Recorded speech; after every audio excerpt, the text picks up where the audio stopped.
the burqa from her face. The policewoman did it for her. Larmina brought a tray with water, dates, and walnuts, and left it on a little table beside the bench. Shauzia poured Damsa a drink and handed her the glass, then poured herself some water and sat down beside her. "Welcome to Green Valley," Officer Shauzia said, and drained her glass. Damsa tried to raise her glass to her lips, but her hand was shaking. She used both hands and took a long drink. She looked around at where she was. There was color everywhere, so much color that the rest of the world Damsa had known seemed dull and dusty by comparison. The bright, whitewashed walls around the compound were covered in designs and murals. Carpets and quilts aired in the sunshine. Even the bench she was sitting on was painted light blue with purple irises. Many gardens bloomed. Tidy pathways wove between the gardens, leading to a one-story main house and several smaller outbuildings toward the back. The main house had a large awning for protection from the sun and the rain. The whole place was neat and yet a bit messy and full of life. The courtyard at Damsa's father's house had been all gray stone, meticulously swept by servants who scurried away like frightened mice whenever a member of the household or a guest appeared. Her father liked the help to stay out of the way. A woman with a straight back and a determined jaw came out of the main building, took 2 steps toward Shauzia, then turned back and called through the open door. "Mariam, if you are not out here in 5 minutes, they are leaving without you." "I don't know why you shout at her, Parvana," said Shauzia, leaving the bench and crossing the yard to her.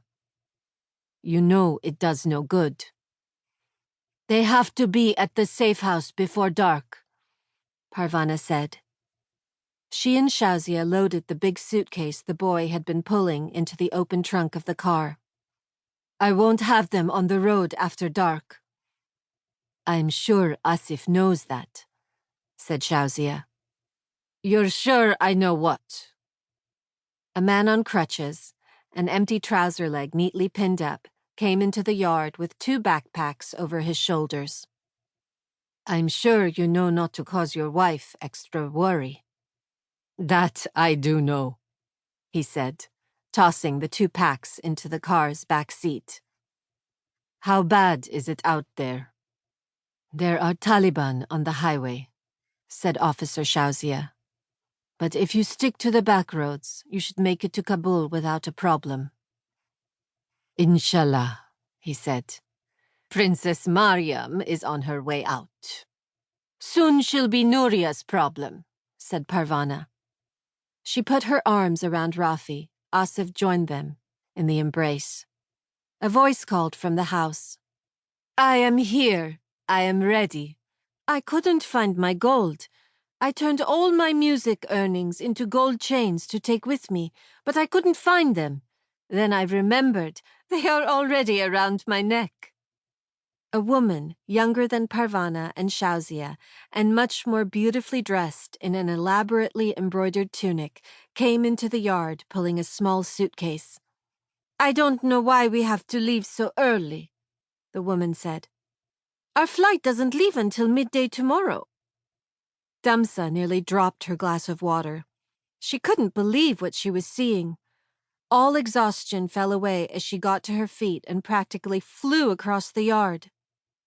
"You're Mariam Gulalai," she said. "You're Mariam Gulalai. I know all your songs."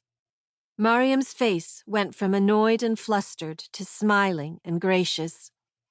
"Aren't you kind?" she said, adjusting her chador so that it draped more elegantly. "What is your name?"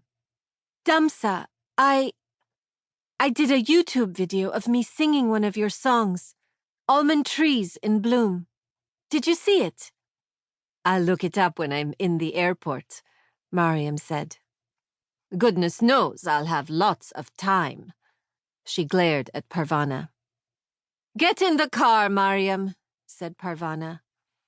But when Mariam started to do that, Parvana grabbed her and hugged her.